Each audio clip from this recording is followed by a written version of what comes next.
प्रभू रामाच्या प्राणप्रतिष्ठा सोहळ्यासाठी उज्ज्वल निकम यांना निमंत्रण देण्यात आलेलं आहे। अयोध्येतील रामलल्लाच्या प्राणप्रतिष्ठा सोहळ्यासाठी महाराष्ट्रातून 889 जणांना निमंत्रण देण्यात आलंय। यात उज्ज्वल निकम यांचा देखील समावेश आहे। महाराष्ट्रातून एकूण 889 जणांना राम मंदिर प्राणप्रतिष्ठा सोहळ्यासाठी निमंत्रण देण्यात आलेलं आहे। त्यात 534 विशेष निमंत्रित आहेत। उद्योग, कला, क्रीडा तसेच आंतरराष्ट्रीय राष्ट्रीय स्तरावर पुरस्कार प्राप्त व्यक्तींचा यामध्ये समावेश आहे। हा भव्य, दिव्य आणि नयनरम्य सोहळा पाहण्याची प्रत्येक भारतीयाची इच्छा असते। जागेअभावी खास निमंत्रितांनाच या सोहळ्यासाठी निमंत्रण देण्यात आलंय।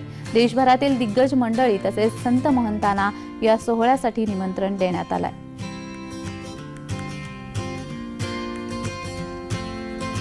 प्रभू रामाच्या प्राणप्रतिष्ठा सोहळ्यासाठी उज्ज्वल निकम यांना निमंत्रण देण्यात आलेलं आहे।